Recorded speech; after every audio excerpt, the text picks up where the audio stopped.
Hey, welcome to the show. I'm Grant Cohn, quality control. That's Ryan Hensley filling in for Eric Crocker today, who's with his family at Disneyland. Shout out Eric Crocker. Ryan covered the team. It turned down a little bit. Turn yourself down a little bit. Ryan covered the 49ers for Bleacher Report when I first broke into the industry, and I was covering the team for Press Democrat. So he's an OG, been around a long time. If you don't follow him on Twitter, you should. Ryan, thanks for coming on. Hey, my pleasure. Thanks for having me. It's tough shoes to fill for Crocker, but I'm glad to be here. All right. So there's not a lot to talk about this time of the year, but like anytime there's news, I feel like you gotta hit it hard because there's not a lot of news. And what qualifies as news in the offseason is different than what qualifies as news during the season. Anything is news in the offseason. Adam Schefter talking about Jimmy Garoppolo, news. He went on NFL Live yesterday and he blew my mind with the things he was saying. He said so many wild things. I'm breaking it up into like 4 different topics. He did it in like 90 seconds. So the first thing he said is with a straight face. I'm going to put the little banner up because this is important. With a straight face, he said he didn't think the Niners realized how good Jimmy Garoppolo played last season until they watched the film. Yeah, that's What's the reaction? Hilarious. These are professional football teams. Yeah. So their whole job is football. After every game, they review the tape. They've watched film. Beyond that, they know who Jimmy Garoppolo is. There's no new revelations they're going to get in the 4th or 5th year watching him play, particularly in this year. Not one of his better years, in my opinion. So this is hilarious at best. It's Schefter giving talking points the 49ers want him to give it out. Because if you look at the timing is the funniest part about it. First of all, he's going to be starting to throw again very soon. So he'll be eligible to trade. It's also coming off of a lot of negative publicity coming from Jimmy's old teammates on the Patriots. So in my opinion, what this is a last-ditch effort to see if they can trade Jimmy. And they're pulling out all the stops, calling Schefter, trying to get him to do a little PR for them. And it's hilarious. It's I think the thing that just kind of blows my mind more than anything is who are they fooling? Like, who do they think they're fooling?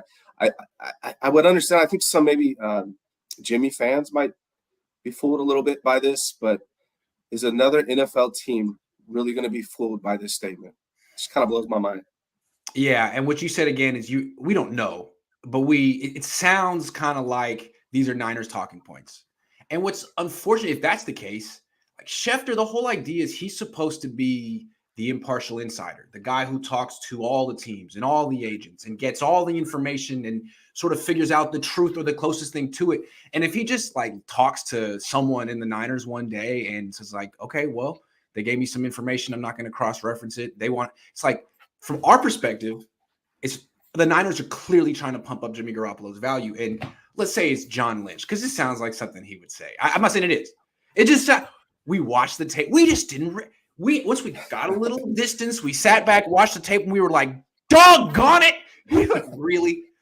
I can see John Lynch saying it. I can't see Adam Schefter believing it, but he runs with it. Maybe he's hearing this from multiple sources, but it doesn't seem likely that the Niners. I mean, like as you said, they watched film after every game, so they were like being really hard on him. But then they took a couple of months and watched film again. They're like, you know what? He was great last year. Yeah, let's trade him. No, that doesn't make any sense. Yeah, it doesn't make sense. And there's a couple different reports where it seems like they're almost trying to build up Trey so high so that they can justify why they have to trade Jimmy. Like, oh, Jimmy's fantastic, but Trey's just better. But Jimmy is amazing. They're playing this weird game, and I wrote that article for you about how they're really bad at playing poker. Yeah. And that's what this just seems more of that. Obviously, Schefter said that this came from the 49ers, right? So this is something the 49ers chose to tell him, and the timing of it just kind of makes everything crazy for me. Yeah, it's like, okay, the Niners told you, man, we watched the film. It blew us away how much better he was the second time around. And Schefter's like, cool, that checks out. There's no ulterior motive here. There's no possible other reason that they would be saying this to me other than to just say, yeah, Jimmy was great. Did you not? By the way, Come on, Adam. You've been doing this since before I was born. You should know. And I don't know. Anyway, so that maybe I'm not mad at Adam Schefter because honestly, if I got a nugget, maybe I just put it out there. But it just made me giggle. Like, Adam, you know better. We all know better. But good effort on the Niners' part. This is the pump and dump. And they have been trying for years to make it seem like, even though it's a weird balance they try to strike. We don't want Jimmy, but we love him. It's like, no, you don't. It doesn't jive.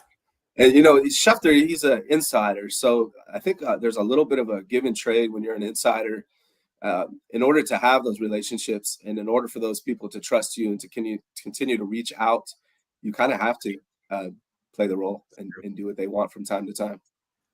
That's the perfect way to end this segment. I think that's what you see, not just from him, but from people at NFL Network. I'm not going to call people out by name and stuff, but I think what you see is there's a reason why the same people get the scoops. Right. Because they're not questioning the scoops that they get. It's not like, hey, man, you're just trying to pump up Jimmy Garoppolo. Hey, thank you for coming to me and not the guy at NFL Network, right? And I'm going to say it, and I'm not going to put any type of spin on it or any type of analysis, even though privately I know exactly what the hell's going on. So thank you, and let's keep doing business. Yeah, let's keep this relationship as is. Yeah. Right. I'm so surprised that these agents don't call me to break these stories because I'm right in their pocket. You know, I'm easy to control. Right. Yeah, I can see that. Big Tim 3 says, Grant, I came across an IG page strictly about Jimmy. An artist draws a portrait of Jimmy Garoppolo every day until he's traded. It's hilarious. I instantly thought of you. LOL. It's Rita Oak art. Check it out. Yeah, isn't she I think she's in Argentina. I could be wrong. Something like that. She posts it on Twitter every day.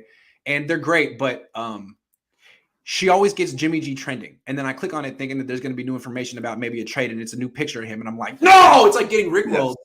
But she does a good job. And then a couple of days ago, the best one yet was like the South Park one. And she had George Kittle as Cartman. And then Kittle made that his profile picture, which was, fair play. But, man, I hate that. I love what she's doing. I wonder if she knew how much of a commitment this was going to be when she started. But it's definitely worked out well for her. That's true. But maybe she just meant to do like 30 of them, and then it became viral. And now she's like, it could be another 100 days. Who knows? Yeah. Yeah. All right. Next topic, sticking with Schefter because he blew my mind multiple times in 90 seconds. Second time, he said that the Niners could have gotten a second-round pick or more for Jimmy Garoppolo before the surgery. He just casually said that. My initial reaction was, well, then why didn't they? What were they waiting for? Or more? What do you think? I'm selling that one. I don't believe it. And, his surgery, although having the surgery took him out of being eligible to be traded because you can't trade a player who's injured. Mm-hmm. His surgery it's not a major surgery. So the ultimate tell of whether this is true or not is when he starts throwing, whenever that is next week or two. Right.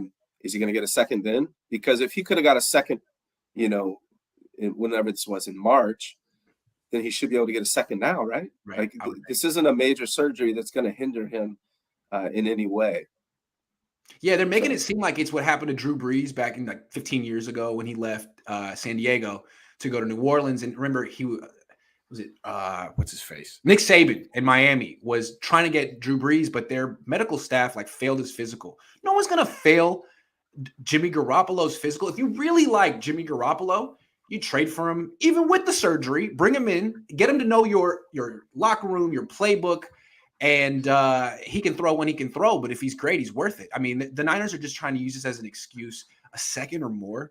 There's a shoulder capsule, right? His shoulder capsule is the injury. Yeah, it's a shoulder capsule. And again, for the Niners to float that, fine. I guess there's no rules in this stuff. But for Adam Schefter, who? Tell us, Adam. You're the insider. Who was floating a second or more? A second or more?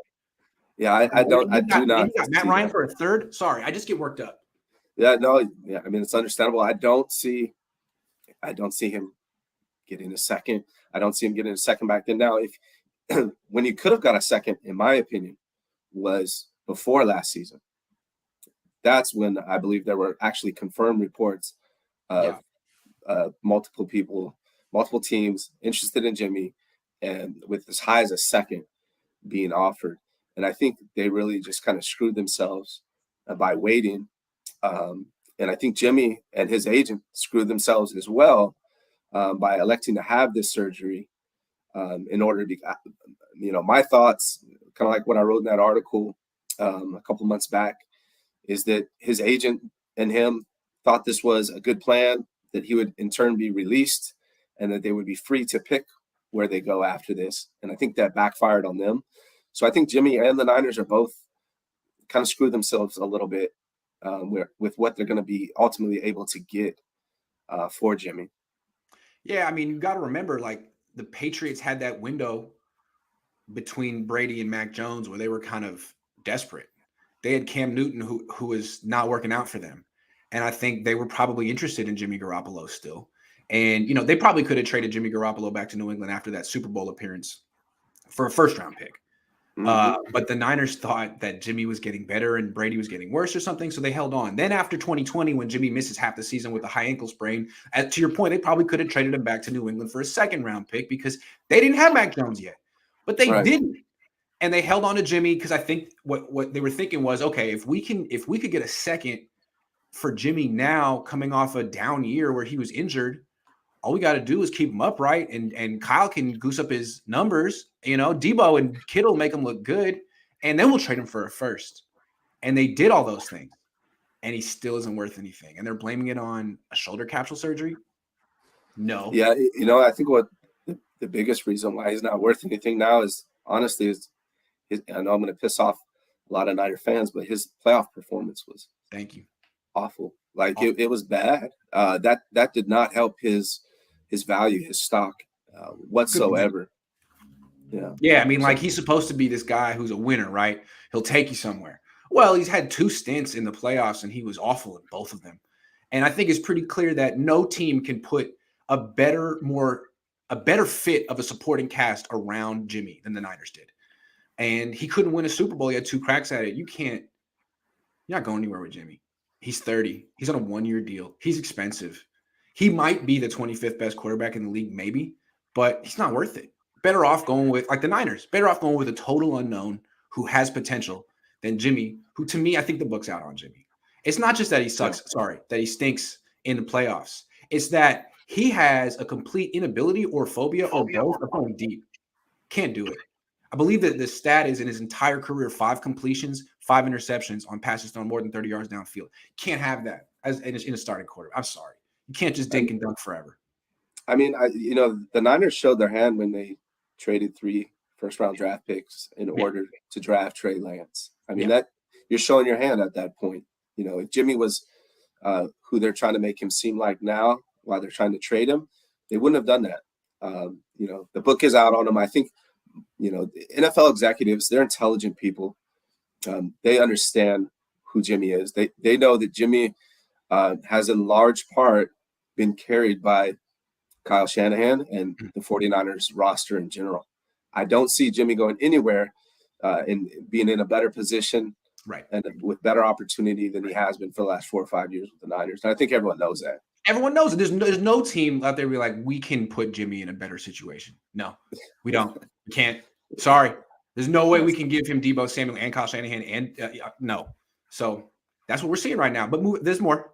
Oh, wait, there's more. So Schefter on a roll saying that Jimmy played great. The Niners had some epiphany and that there's this huge market for him that's just briefly on hold while he has this recovery. Then he said that, hey, there's teams out there that need quarterbacks. Carolina, Cleveland, Houston. He said them by name,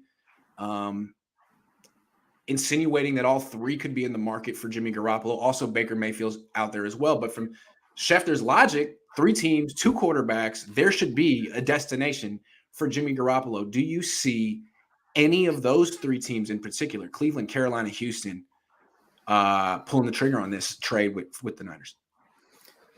Well, these 3 teams, one thing they have in common is they're notorious for making bad decisions. So that part works in Jimmy's favor. Mm-hmm. If I'm the GM for either of these teams, I'm not. Houston has Davis Mills. I like Davis Mills. I see that. If I'm Houston, I want to see what Davis Mills can do. Real quick on the Davis Mills point, it almost feels like a disservice to a young quarterback to have him play on a bad team as a rookie, go through the losses, but show good things and then put him on the bench for a year. I don't think that's the right way to develop a quarterback. I think you're all in with Mills now. You got to give him a second year, like what Philly did with Jalen Hurts. Hey, this guy's better than we thought. Let's let it ride, see what happens. Right, and Jimmy's not he's not going to be a difference maker for Houston. So what are you really doing? Like, if you insert Jimmy as the starting quarterback in Houston, what is that accomplishing? Like, I don't see they're not going to go to the Super Bowl. Right. So why not develop Davis Mills? And if you suck, at least you're getting good high draft picks next year. And what didn't even do better than Davis Mills from a skill set point? Right. Yeah, I don't think that's necessarily true. I was a fan of Davis Mills and what I saw from him. And I think Houston, although they have, a reputation of making stupid decisions, I don't think they're going to make that one. So I would rule out Houston for sure. Davis Mills was a 5-star recruit who went to Stanford when they were kind of like on the downslope of there's really nothing much there anymore. And he didn't play much. So I guess he fell because of that. But he had a lot of hype coming out of high school. Well, if Davis Mills would have stayed in college one more year, True. he's top 10 draft pick in my opinion. That's a good point. That's a good point. So Houston makes no sense. Then there's Carolina. And I think most people thought if anyone was going to make a trade during the draft, it would be them because, Sam Darnold's unacceptable. But then they didn't do it, and they traded for they drafted another quarterback in round 3, Matt Corral, who, he's just a third-round pick. But I don't know. What do you think, Carolina? So Matt Corral, in my opinion, I've actually followed him a little bit. He went to the same high school as my wife, Long Beach Poly, after transferring. He had a lot Sean Jackson went there, right? What's that? Sean Jackson went to Long Beach Poly, right? Oh, so many players. It's probably I'm just flexing my knowledge because I'm not from SoCal, but I wanted to say there's probably, I don't know, tons. It's probably huge. Yeah, it's top 5 in my opinion. Not my opinion. It's top 5 in high schools, I would say, that have actual NFL players. There's a ton of them. Wow. So yeah, and he actually transferred to Long Beach Poly because he was having. Here's a weird story. He actually beat up Wayne Gretzky's kid on the basketball court, and at his previous high school. Yes. So he got some scholarship. I forget the name. If it's a big school, the Oaks. I think it's called the Oaks in Southern California. It's a really big football school. A lot of rich and famous people send their kids there. Will Smith sent his kids there. Wayne Gretzky sent his kids there, and he actually beat up Wayne Gretzky's kid on the basketball court. Wow, is the story. So anybody can get these hands. Apparently, he apparently has. They try to blow it up. From my understanding, it's just a lot of the media kind of just ruined this kid's reputation. He really didn't do much wrong. Every kid's. My reputation was ruined from fighting. I would have a horrible reputation. We grew up in the Bay Area in the 80s. Everybody fought. So it's not the worst thing that a kid in high school can do. But this kid, to me, is actually really talented. I think he's very underrated. And if I'm the GM of Carolina, I'm going to roll with Sam Darnold and Matt Corral before I pay. And that's the other thing about anybody trading for Jimmy. In my opinion, nobody is going to trade for Jimmy unless there's a restructuring of his contract. Right. How do you do that? You got to extend it. And who wants to do that? And why would you do that? Yeah, I don't know. I don't know. I think out of the 3 that he said, and I know we're going to talk about Cleveland. Yeah, Carolina's the biggest, and I can tell you why about Cleveland when you're ready to talk about those guys. But I don't think it's likely anywhere. Corral, I've watched a little bit of him. Again, he seems more intriguing than Jimmy. He can move. Yeah, he's younger and way cheaper. Yeah, why would you waste it? So it seems like a waste of time for Carolina. If they think bringing in Jimmy Garoppolo is going to save people's job, like they're just going to get a less mobile version, an older version of Sam Darnold and feel dumb that they did it 2 years in a row. Sorry, but that's what's going to happen. You think Sam Darnold has a low football IQ. Wait till you get Jimmy Garoppolo on the team. All right, what about Cleveland? So Cleveland, I think, I know a lot of people are saying that that's the spot, but to me, it's the least likely. And I'll tell you why. You have, I can't think of his name. Brissett, you got Baker, you got Deshaun. So you have Deshaun. He's probably going to be suspended the whole year, but he'll be back next year. Yeah. So if you're drafting Jimmy, it's simply for 1 year. Yeah. You're not going to pay that much money to have a mediocre quarterback for 1 year, especially because the only way to change his contract is if you give him an extension. They're not going to give an extension to him when they have Deshaun Watson coming back next year. True. And I honestly think Brissett is going to be taking the reins there this year. I don't see why they would need to go with Jimmy. I think Brissett is definitely a serviceable quarterback. as a gap stop 1-year quarterback. So I don't see it. And I do think it's interesting. It seems like Cleveland would be the most likely because they're desperate. They're in the situation where, they may not have a quarterback unless it's Brissett this year. But then you got all of Brissett and Garoppolo's former teammates coming out right now, just reminding the whole world in general, and Cleveland in particular, that, hey, we think Jimmy's a bitch, and we really respect Jacoby Brissett. That's not a coincidence at all.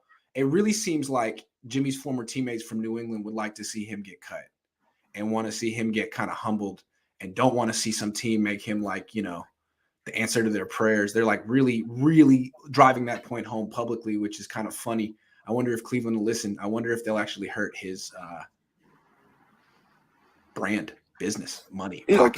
Cleveland is a tough place. When I think of Jimmy Garoppolo, doesn't seem like a quarterback for the Cleveland Browns. Like, it just doesn't seem like a good fit to me. Now, maybe you're right. Maybe it's just to get by through this 1 year, but I don't understand the point of trying to get by. Like, if I'm a GM, to me, it's always going to be Super Bowl or bust, right? I'm going to do everything I can to get myself in a position to win a Super Bowl, and that's it. And you don't have that. Jimmy's not going to change Jacoby Brissett. Maybe Jimmy gives you 1 or 2 more wins a year, maybe, but it's not going to get them to the Super Bowl. I don't see the point of paying them that much money to do that. Sending a 49ers quarterback to Cleveland, this just gives me flashbacks when I was a kid, when I was a fan of this team. I really liked Jeff Garcia. He went to 3 straight Pro Bowls. That guy, I mean, it was a long time ago. A lot of fans don't remember, and people have really crowned people like Kaepernick and Jimmy, who frankly didn't accomplish as much as Garcia, at least in the regular season. Then they sent Garcia. I don't know if they sent him. I don't remember if they sent him to Cleveland or he signed in Cleveland. He was so bad in Cleveland. And I thought he was a good quarterback. I just feel like the same thing would happen to Jimmy Garoppolo. Like, Cleveland, I mean, your one weapon there is Amari Cooper. Like, you can't get the ball to Amari Cooper. That's the worst fit possible. Yeah. So, now, Cleveland, I don't know. Now, selfishly, I would love to see Jimmy get traded and be a starter because I want to see it. I tweeted it out, I think it was last week or something. I want to see Jimmy play on another team. Me too. Because I want to see you hear the truth, right? You'll see it. Everybody's telling, half the fan base thinks Jimmy is amazing, and that, there's a bunch of haters holding him down and that we're crazy. Well, I want to be proven wrong. Then let's see it. Like, put him on another team and let me see what he can actually do. So selfishly, I would love to see Jimmy be traded into a starting position somewhere. Me too. Hope it happens. I don't think he's going to be starting for a team, but maybe I'm wrong. He could always be one. He could always get in as a backup and play half a season like Tannehill did when he was backing up Mariota. Last question: based on all the things that Schefter said on ESPN yesterday, what do you think the 49ers ultimately will get for Jimmy Garoppolo, or will they get anything? I'm going to stick to my guns. When I wrote that article, what I said is most likely to happen, in my opinion, is he's going to be released. Okay. And I'm going to stick with that. I don't see them being traded. Now, I could be wrong, but I'm going to stick with my guns and say that he's going to be released because of all the reasons that we talked about. I don't see the point, if I'm a GM, of trading for Jimmy Garoppolo for 1 year at that pay rate. And I don't see him being a future. Especially this late in the process, man. Now? It doesn't make sense to me. Yeah. So I think what's going to happen is Jimmy's going to be released by the 49ers when they realize they're not going to be able to trade him for anything. And he's going to sign somewhere as a backup quarterback at a much lower rate than what he's getting now. Now, I could be wrong. GMs are kind of buddy-buddy. It's kind of a man's club. And there could be just like some kind of trade where maybe the Niners are helping compensate the pay for next year, and to where another team's like, here's a 6-rounder to make you not look so bad. Right. But essentially, that's a release. Let me help you save face. Because my question here, I guess my follow-up is, because I agree with you. I mean, they're probably going to have to release him. I just don't see this magical trade coming through unless Cleveland makes a terrible decision. How do the 49ers save face? Because that's a big part of running a team in the NFL is your PR spin, making it look like everything went according to plan and you're not running around like a chicken with your head cut off. They've said they're not going to cut him. They've said that they wouldn't be opposed to bring him into camp, that they would only trade him and he's worth all. How do they switch it up and cut him and explain that? Because I'm sure there's a way. But what do they say? What would you say?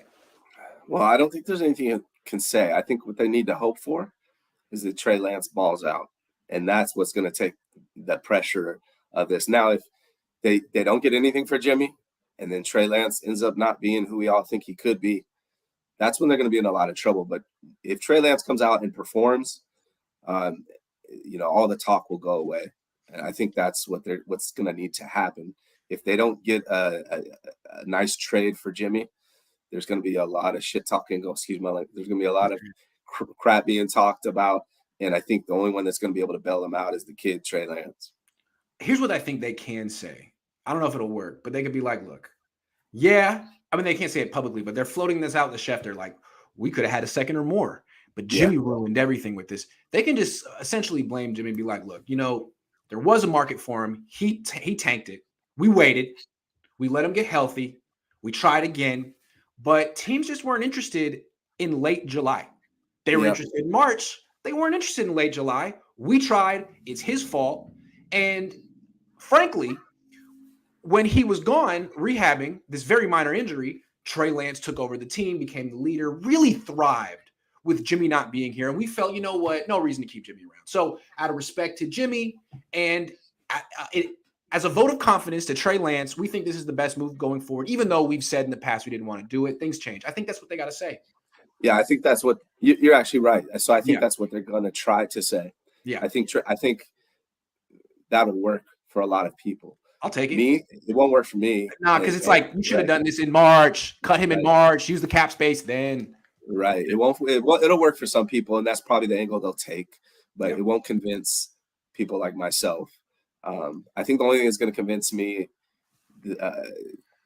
or at least get me past the mistake they made with Jimmy, is if Trey comes out and balls like everyone thinks he can.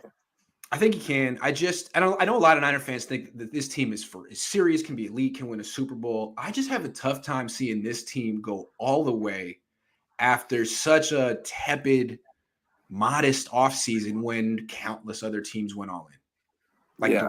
Like teams that had the same record or better than the Niners, Philly, Las Vegas. They're like, this is our time. The Niners are like, it could be, couldn't be. Let's not overreact. We're good. I mean, they could definitely be excellent, but are they going to go all the way when they didn't use $27 million they could have used on other things, multiple positions? I mean, maybe. Funny things happen. Injuries determine a lot, but we'll see. Yeah, I think Trey Lance, in my opinion, and the guy's under a lot of pressure. But I think actually the Trey Lance can play better, be better, more exciting, more fun to watch, and the 49ers not go as far as they did last year. There were a lot of other circumstances, things that just had to fall into place in order for them to go to the NFC West last year. Mm-hmm. And it's going to be hard to back that up. I don't know if they can do it again, even if Trey Lance plays amazing. Excuse me, getting over COVID. Oh yeah. See, I'm telling you, I got it in Dallas when I went to cover that. Dude, Dallas was gnarly. I got it, and I had that cough for weeks. It was I'm not contagious anymore, but it is harsh. Yeah, good, because we're on screen together, and I was nervous. All right, let's go. Let's talk Trey again. Peter Schrager apparently has inside information. I love this. Like, instead of asking, but Peter Schrager's cool. But instead of interviewing, I think he was on the Pat McAfee show. Instead of interviewing someone who was at practice and asked what Trey Lance looked like, he asked someone who could ask someone what Trey Lance looked like. And Peter Schrager said from what he heard, Trey Lance blew everyone away. Yeah, I was blown away. It's true.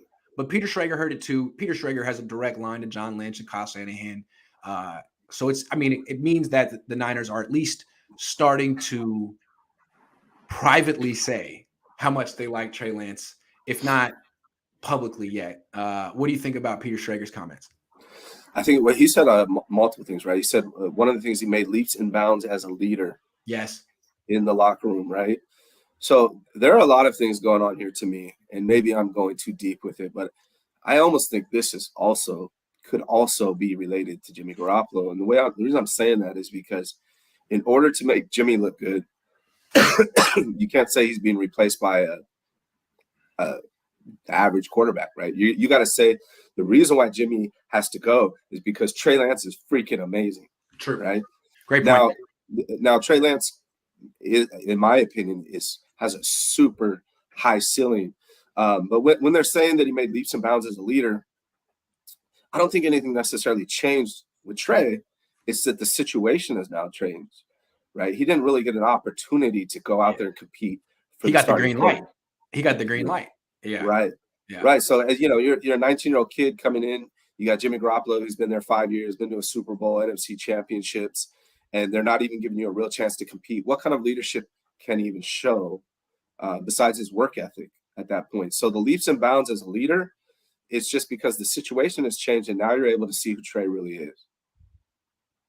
Absolutely. And I think that's what the Niners can point to again when they ultimately cut Jimmy Garoppolo. They can say, look, you know, the trade market wasn't there. It would have been there a few months ago. It wasn't there this late in July. But one of the nice things that happened because of all this was Trey got this whole dry run in OTAs and minicamp by himself, where Jimmy was gone. Not just like not on the field, but not in the facility. And it allowed Trey to become not just a starting quarterback, but the leader of the team. And he flourished. We didn't anticipate him flourishing that much. And we just felt, why go back? This is clearly what he needs. Let's stick with it. And, you know, we didn't anticipate it, but we're reacting to the evidence in front of us. And this is clearly the right course of action. Thank you, Jimmy, for everything. You are now free to go 4 months too late. I think that's what we're seeing is the Niners, like you said, not only are they like preparing, like they're preserving Jimmy Garoppolo's trade value by saying Trey's great, but they're sort of preparing people for the inevitable release. Like, hey, you know, Trey has, even though it's only been practice, Trey has shown us enough. Yeah, and I think, you know, I would agree about everything I've seen from Trey. He's definitely got it as far as being a leader of men. You know, he holds himself accountable. Everyone says he works harder than anybody there. He studies more film than anybody there. You know, in his press conferences, you know, even in his first 2 press conferences, you were there. He's holding himself accountable and saying, I got to do better. You know, Jimmy never did that. So, you know, everything about Jimmy, his ceiling is so high. I honestly think. One more thing too about Trey, I feel like he really embracing the role as the face of the franchise. Really embracing it. You know what I mean? You can see in his press conferences, he's not combative with the press. He's actually setting an example for the rest of his teammates who are all much older than him on how to deal with the press, which is exactly what the starting quarterback has to do. It's what Alex Smith did. Yeah, he's very smart. Yeah. Very mature. I think the only thing that's not still to be questioned with Trey Lance is, does he have it? Right? He has all the talent. He has all the attributes, the mental part, the maturity, the intelligence. He's huge, right? But what we've seen, like the most successful quarterbacks in the NFL, just have it, right? Tom Brady didn't have all those attributes that Trey Lance has, but he just has it. Right? Let me try to define it real quick. It is what Debo has, Jerry Rice had, Steve Young had. It's that Eddie Bartolo had it. It's that supreme competitive nature. The not just the will to win, the desire to win, but the obsession, have to win. And never felt that way about Jimmy, ever. You know, we grew up with Steve Young, and you grew up with Joe. I grew up with Steve. They had it. Jeff had it. Garcia had it. Never felt that way with Jimmy. Feel it with Debo for sure. Yeah, for sure. Yeah. That's what I have my own theories. I don't know with Trey. I guess we'll have to see. He hasn't competed that much. Yeah, you know, I have theories with that. It may be too off the deep end, but I feel like part of that is how you grow up. Yep. You know, is everything kind of been easy for you? Has it been handed for you? Or did you have to go out and overcome everything? You know, he had to overcome a lot. He didn't go to Ohio State. You know, he didn't go to USC. Yeah. I know you're struggling right now, man. I got that COVID cough 6 months ago. It just keeps like, it's like I can't breathe. Sorry, man. Yeah. The water's helping a little bit, but yeah, it's been tough. All right, last topic of the day, and we'll make it brief because you can't breathe right now. Who is a better leader, Jimmy Garoppolo or Trey Lance? And let's be fair, Trey's got a lot to prove. He's just taking the reins, but we've seen a glimpse, and we've seen a lot of Jimmy How would you say? Who would you rank higher? Well, I think you're right.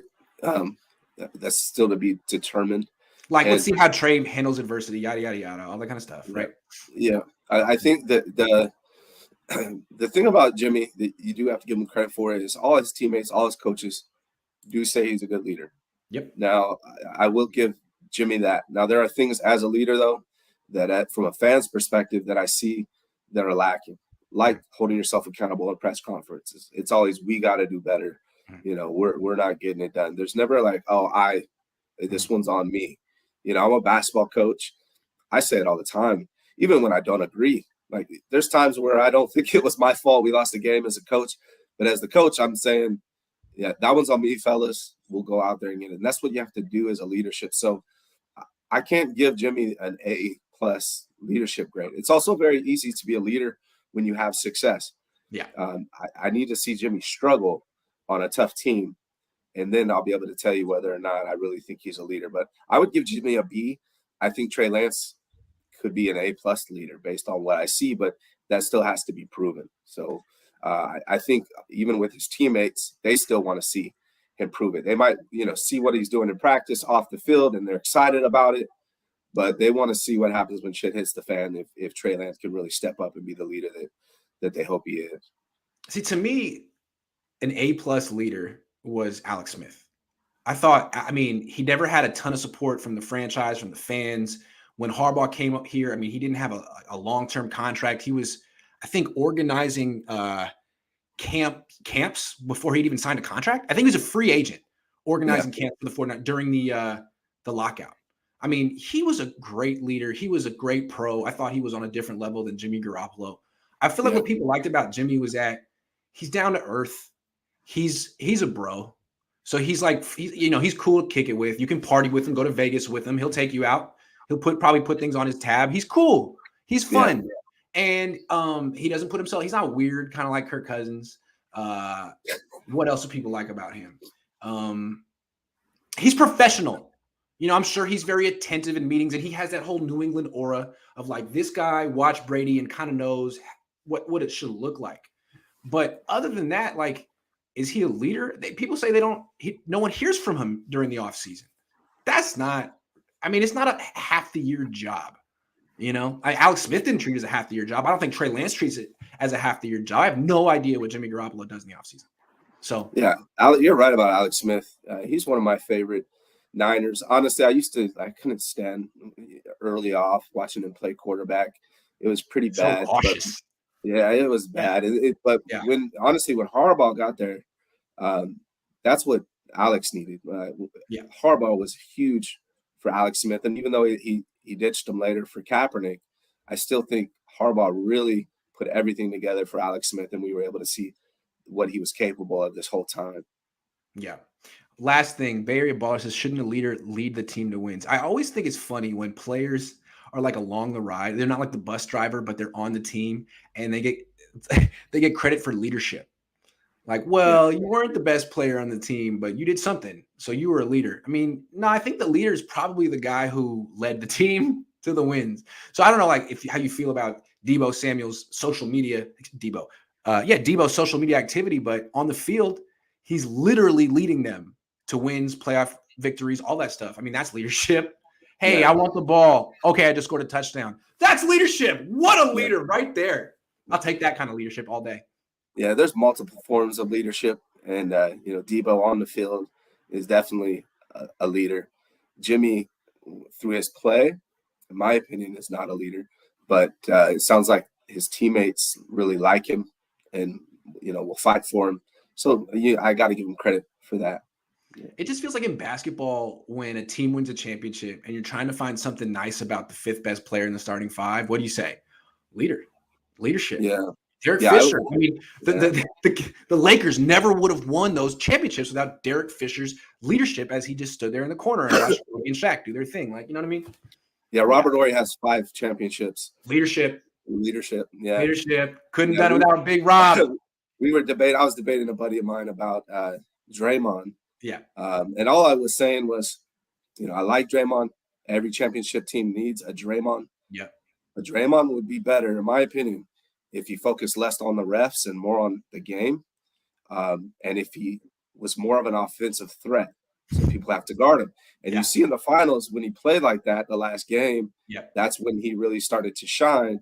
And so, but anyways, because I was critiquing him, my buddy was like, "Oh, well, he's got 4 championships," and my response was like, "Robert Horry has 5." Just because you're a champion, and he's a better basketball player than I ever will be. He's smarter about basketball than I am. But that doesn't mean you're above critique, and that doesn't mean that you can't do better. So that was kind of my argument in regards to Draymond has become just such a non-fact. Like, he will pass up open shots left and right. And before Durant got in the team and they won that championship, just the 3 of them, Draymond would hit open shots, take open shots. He wasn't passing things. They weren't playing 4-on-5 on offense. Like, his passing is very important, but he also needs to hit those open shots. And he did in game, 6, to your point? Yeah, game 6, exactly. So when he looks to score, like, I don't even care if you make it, but you got to look to score or no one's going to guard you. Right. No one's going to guard you anyway. But you're going to have wide open shots a few times a game. Like, can you get 10 points? Can you not just finish with 6? Right. Yeah. Giovanni says, Grant, do you see any difference from Trey Lance and Jimmy Garoppolo in training camp progression-wise? Jimmy regressed every year. Yeah, Trey looks better. Trey looks like he knows the offense better. Jimmy never looked like he knew the offense better. Trey just tore up OTAs and minicamp. Jimmy never, ever tore up practice. I mean, Jimmy was almost like he was trying to make the defense look good. Like, he was just that generous. He was like, "Oh, it's okay. I got this. I'll make you guys look good today." What did you see from Trey as far as going deep? It sounded like he was playing a little, he doesn't want to turn over the ball at all. We saw that North Dakota, but it's hard to say. It seemed like a little bit at first. He was trying to, as Kyle say, win the day. Have a good completion percentage. Don't do anything risky. That way, everyone says he looked good and played well, and you can give the stats. He completed 75% of his throws or whatever. But maybe they just weren't installing deep plays yet. Maybe Kyle wasn't calling those plays. Like day 3 in front of the press, he threw a post and missed it badly. It was, I think, Ray coming right to left on a post. He missed it like over Ray's right shoulder. Like, didn't even lead him. It was bad. It was the first one he missed it, and I was like, "Hey, man," I wrote about it. I was like, "He's looked great so far, but he's only thrown 1 deep pass and missed it badly. Like, that's supposed to be a big part of what you add." The next day, he came out and threw back-to-back touchdowns deep. He didn't look directly at me afterward, but it felt like it was in response. So anyway, it seems like he doesn't make the same mistakes repeatedly, and he is eager for people to say something, what he can't do, so he can come back the next day and show it. I like that about any type of athlete. Yeah, for me, it's going to be huge for the 49ers and just me as a fan that Trey can open up the field, because I've been super frustrated with the way our offense has been, even with Alex Smith, but definitely with Jimmy Garoppolo, that we had that brief moment of Kaepernick, and Kaepernick would threaten to go deep.